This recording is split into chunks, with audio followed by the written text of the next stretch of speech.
관한 말씀, 내 기쁨이 너희 안에라고 하는 그런 주제로 하나님께서 오늘 이 말씀을 주셔서 이 말씀을 잠깐 전하고자 합니다.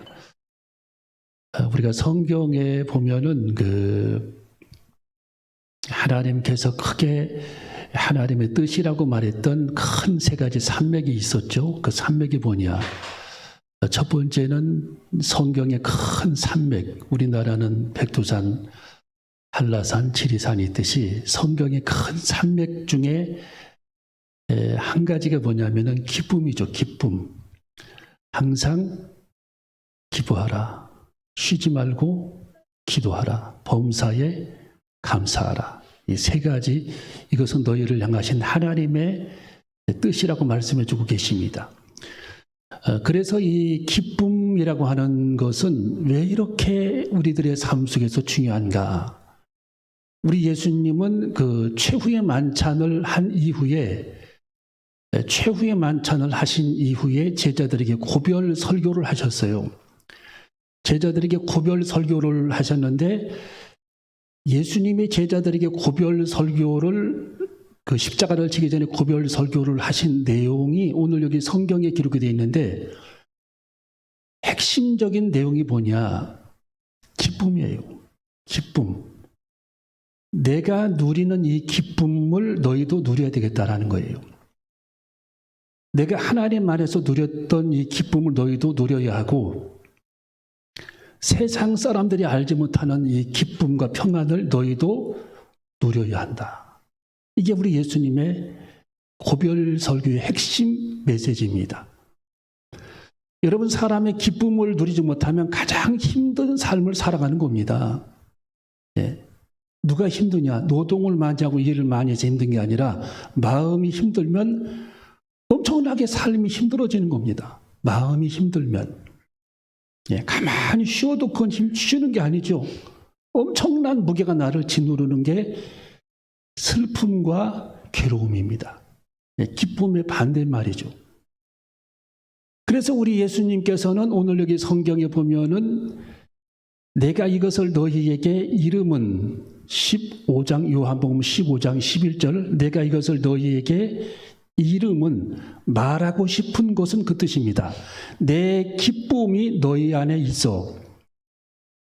내가 지금 하나님 안에서 굉장한 기쁨을 누리고 있는데 내 기쁨이 너희 안에도 있어야 하겠고 너희 기쁨을 충만케 하려 함이니라고 말씀해 주고 있는 거예요. 내가 참 지금 기뻐하고 있는데 기쁨이 이루 말할 수가 없는데 이 기쁨을 너희들도 누려야 한다는 겁니다. 너희도 누려야 되겠다. 여러분, 예수님이 누리는 기쁨은 물질 때문에 누리는 기쁨이 아니죠. 예수님께서 지금 누리는 기쁨은 환경이 좋아서 누리는 기쁨이 아니라는 거예요. 환경은 누구보다도 지금 예수님은 열악합니다. 잠잘 집도 없어요. 비가 오면 비를 맞아야 됩니다. 눈이 오면 눈을 맞아야 됩니다. 빈들에서 잠을 청하셨습니다. 여우도 굴이 있고 공중에서도 거처가 있을 때 나는 거처할 집이 없다라고 주님께서 말씀해 주셨어요.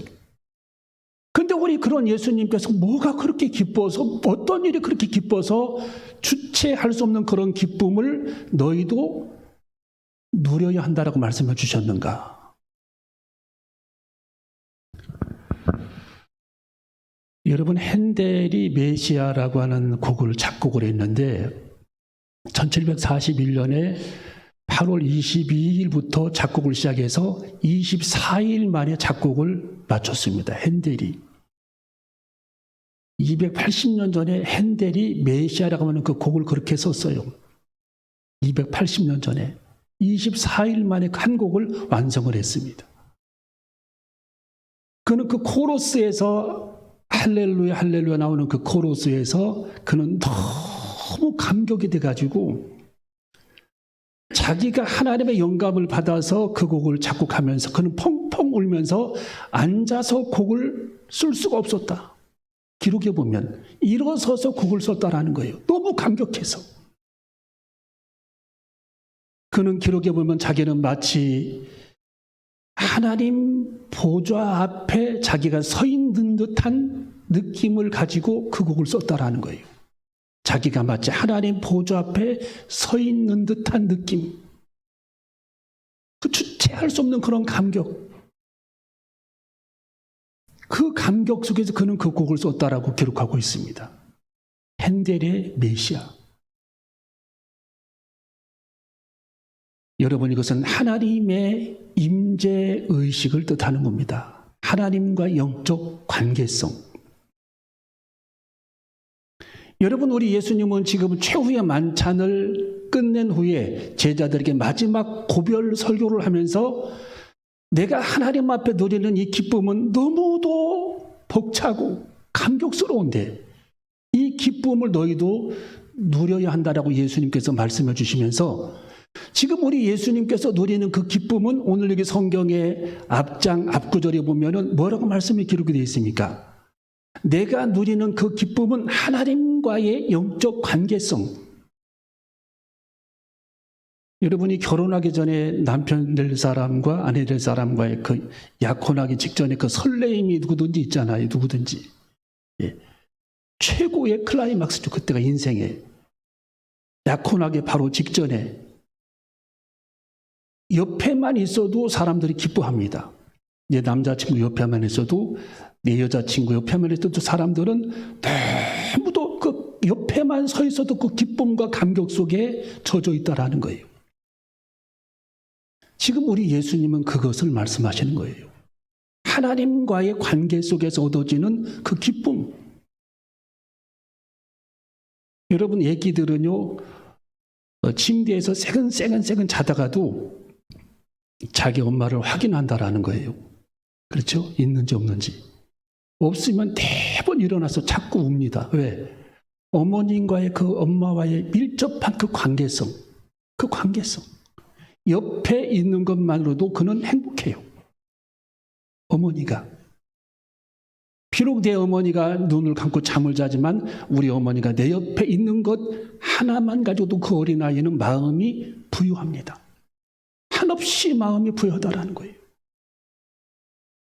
지금 우리 예수님께서 누리는 그 평강은, 그 행복과 그 기쁨은 하나님과의 영적인 관계성에서부터 우리 예수님은 그 행복을 지금 누린다라는 거예요. 그 기쁨을 누리신다라는 겁니다.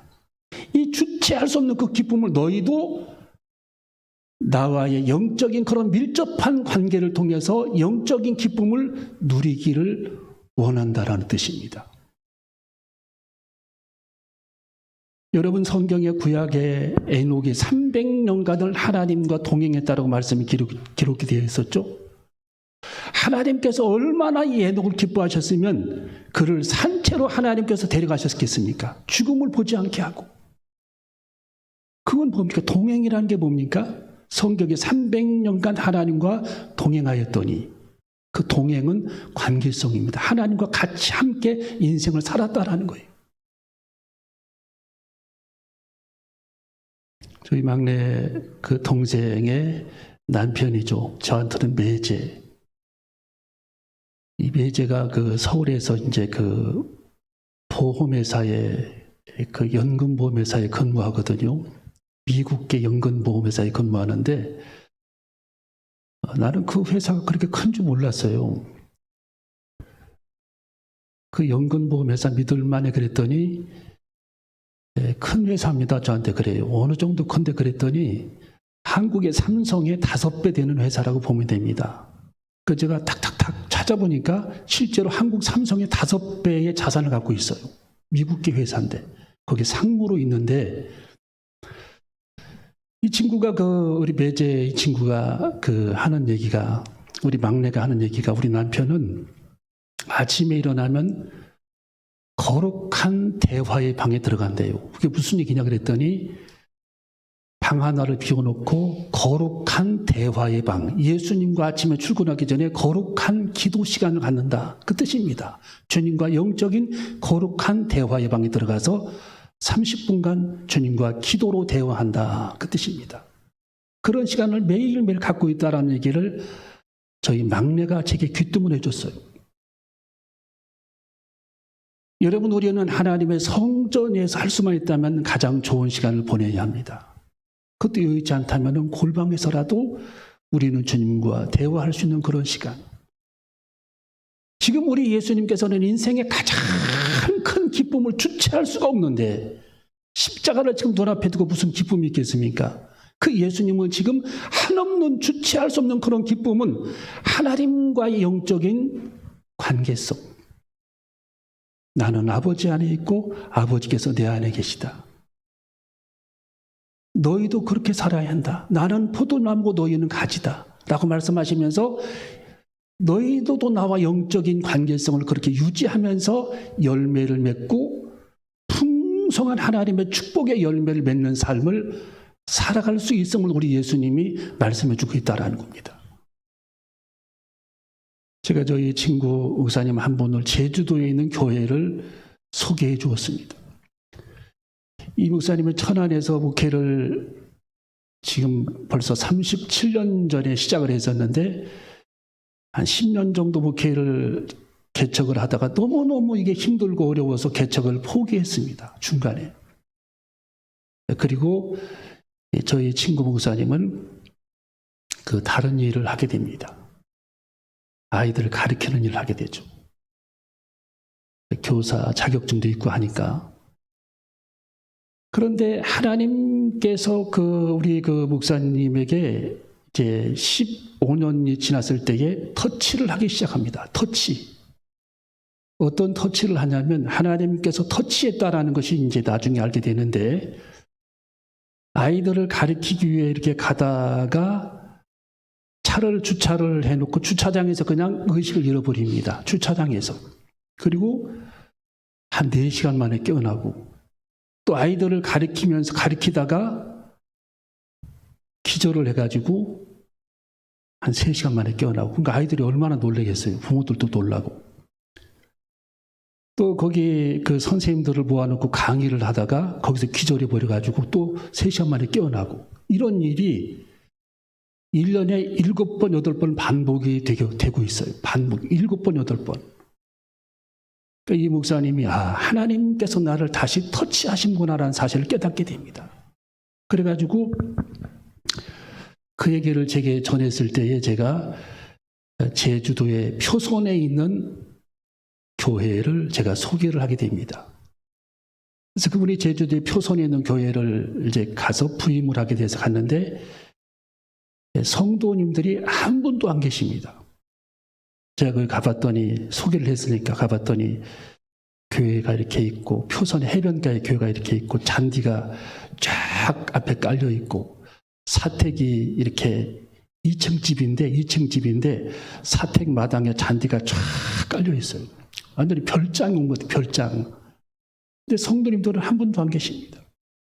이분이 이제 주일날 예배를 드려야 되는데 한 분도 안 계신 그런 상태에서 강단에 서서 찬송을 혼자 부르고 혼자 설교를 했다라는 거예요.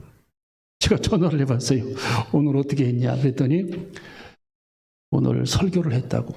누가 들었냐 하니까 듣는 사람은 많았다고. 누구냐고 그랬더니 천사들이 많이 들었다는 거. 천사들이 많이 들었을 거라고. 그러니까 아무도 없는 그런 상태에서 설교를 준비해서 원고를 이렇게 준비해가지고 아주 강하게 설교를 한 겁니다. 주 예수 그리스도를 믿으라 하면서. 그리고 설교를 혼자 하고 내려오는 겁니다. 혼자 기도하고. 그런데요, 하나님께서 그 시간을 얼마나 기뻐하셨던지 거기서 그렇게 예배를 드리면서 혼자 설교를 하시면서 계속 한 달에 몇 번씩 의식을 잃고 쓰러진 그 병이 치료가 된 겁니다. 밤중에 꿈을 꿨는데 참 하나님께서 신비로운 그런 꿈을 꾸게 했어요. 머리에 구멍이 있더래요. 머리에 구멍이 있는데 구멍에 벌레가 들었대요. 벌레. 핀셋으로 이 벌레를 잡고서 뺐더니 1m만한 긴 벌레가 나오더라는 건데 핀셋으로 그걸 뺐더니 그러고서 목에서 아침에 일어나는데 뚝 소리가 나더니 한 달, 2달, 석 달, 넉 달 지나도 쓰러지는 현상이 나타나지 않고 완전히 이게 치료가 된 겁니다. 1년이 지나고 2년이 지나도 쓰러지질 않았어요. 의식을 잃지 않았어요. 한 달에 몇 번씩 쓰러졌는데. 그러면서 하나님께서 이 목사님에게 그런 간증을 주신 거죠. 아무도 없는 곳에서 하나님과 영적 관계성 하나만 유지하고 주님 의지하고 그냥 선포했더니 하나님께서 얼마나 그 시간을 기뻐하셨으면 그런 모든 병을 낫게 하셨을까. 여러분, 그분이 그렇게 간증을 하고 있었습니다. 여러분, 하나님은 우리가 주님과 동행하는 삶을 살기를 원하십니다. 날마다 주님과 영적인 그런 내밀한 그런 관계 속에서 하나님과 교제하기를 원하신다라는 거예요. 핸델의 메시아를 썼던 핸델처럼 여러분이 히브리서 12장 2절에 보면은 예수님의 그 기쁨 때문에 십자가를 참았다라고 성경에 기록이 되어 있어요. 예수님의 누리는 그 기쁨 때문에 예수님은 십자가의 고통도 참았다라는 거예요. 하나님과 영적인 그 관계성 때문에, 그 기쁨 때문에. 여러분, 코리텐봄이라고 하는 사람이 독일의 나치 수용소에 수감이 됐을 때에 2차 대전 때 이제 얼마 있지 않아서 그는 가스실에 끌려가게 되잖아요. 근데 이제 죽기 전에 그는 수용소 안에서 날마다 하나님과 영적 관계성을 생각합니다. 주님은 내 아버지, 나는 주님의 딸이야. 나는 주님의 딸이야. 주님은 내 아버지셔. 주님은 나의 구원자셔. 주님은 내 생명을 구원하셨어. 나는 두려울 것이 없어. 예수님 한 분이시라면 우리 주님께서는 무엇이든지 내게 하실 수가 있어. 그리고 무엇이든지 가능해. 주님, 저를 할 수만 있다면 석방시켜 주시기를 바랍니다. 라고 그는 기도합니다. 그런데 그렇게 많은 수천 명의 사람이 거기에 수감되어 있는데 서류가 잘못 기재가 돼가지고 이 사람 하나가 탈락이 되는 바람에 거기서 석방이 돼가지고 거기서 그는 나오게 돼서 수천 명의 사람들은 가스실로 들어가서 다 그들은 죽임을 당하는데 그는 거기서 살아서 돌아오게 됩니다. 여러분, 주님은 모든 것을 가지고 계신 분입니다. 주님은 모든 것을 하실 수 있는 분입니다. 여러분, 주님은 전능하신 분입니다. 우리 주님은 전능하신 하나님이십니다. 우리 주님은 하나님이시기 때문에 무엇이든지 할 수 있다라는 것입니다. 여러분, 그 예수님과 관계성, 우리 주님은 날마다 아버지 하나님의 이름을 부르면서 주님과 영적인 그런 관계성을 붙잡고 그는 주체할 수 없는 그런 기쁨을 누리면서 하루하루를 사셨던 우리 예수 그리스도는 오늘 여기 성경 요한복음 15장 11절에 내가 이것을 너희에게 말함은 이름은 내 기쁨이, 내가 가지고 있는 이 기쁨이 너희 안에도 있어서 너희 기쁨을 충만하게 하려 함이니라. 여러분, 그렇게 말씀이 기록이 되어 있는 것입니다. 여러분, 우리도 예수님과 영적인 교제함, 날마다 주님의 이름을 부르며 주님과 교제하는 그 교제함, 하나님의 임재 연습이라고 하는 책을 제가 전도사님에게 소개해 준 적이 있었습니다. 사서 보라고. 로렌스 형제라고 하는 그 형제가 예수님과 날마다 대화하는 그런 내용이 담겨져 있는 그 책자입니다. 하나님의 임재 연습. 여러분, 하나님의 임재를 연습하는 사람은 주님과 대화하기를 연습하는 사람은 주님과 대화를 할 수 있다라는 거예요. 어린아이들도요, 부모와 대화를 시작하면 나중에 대화를 유창하게 하잖아요. 처음에는 얘기를 못 하다가. 영어도 그렇고. 여러분, 예수님과 영적인 대화를 시작하게 되면 주님의 뜻을 구별하게 되고 주님의 뜻을 알게 되고 내가 하는 기도의 의미를 알게 되고 주님의 감동이 내 속에서 어떻게 파도가 치는지를 알게 됩니다. 그걸 깨닫게 되는 거예요. 주님과 대화를 시작하게 되면. 이게 성령님과 대화하는 방법입니다. 이것을 이 노렌스 형제가 깨닫고 계속 성령님과 대화하는 그런 연습을 시작해서 나중에는 성령께서 조그만 마음속에 터치만 해도 감동만 줘도 그는 하나님의 뜻을 분별하게 됩니다. 이것이 하나님의 뜻을 분별하는 방법이에요. 여러분이 추울 때 추위를 느끼잖아요. 더울 때 더위를 느끼죠. 배고플 때 배가 고파 이걸 느끼듯이 성령님께서도 여러분에게 계속 마음속에 감동을 주십니다. 이거 해, 저거 해, 이리 와, 저리 가. 이렇게 헌신해, 저렇게 헌신해. 이 사람은 도와야 돼. 계속 하나님께서 내게 물밀듯이 주시는 하나님의 감동이 내 속에 파도칠 때에 우리는 그 하나님의 감동을 듣고 순종하게 되면 이래서 그랬구나. 이것이 하나님의 뜻이었구나. 이래서 하나님께서 이런 감동을 주셨구나. 이래서 하나님께서 저 사람을 만나라고 하셨구나. 이래서 저 사람을 도우라고 하셨구나. 이래서 하나님의 나를 예비해 주셨구나. 이런 충성을 하게 하셨구나. 하나님께서 그렇게 예비해 주시는 것입니다. 고넬료가 베드로를 만날 때에도 보세요. 하나님이 이렇게 저렇게 다 사인을 보내서 딱 만나게 하잖아요. 딱 만나게 하잖아요. 여러분, 세상에는 우연한 일이 발생하지 않습니다. 하나님 안에서는.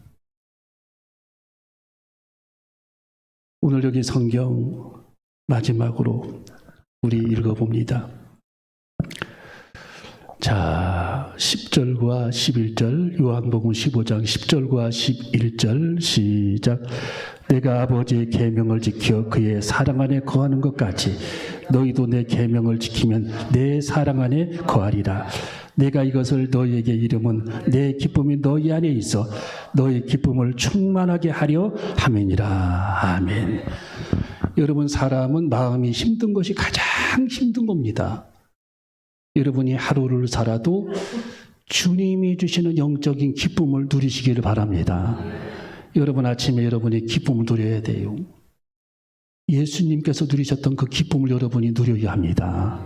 여러분 잠들 때에도 주님이 누리셨던 그 기쁨을 여러분이 누리셔야 할 줄로 믿습니다.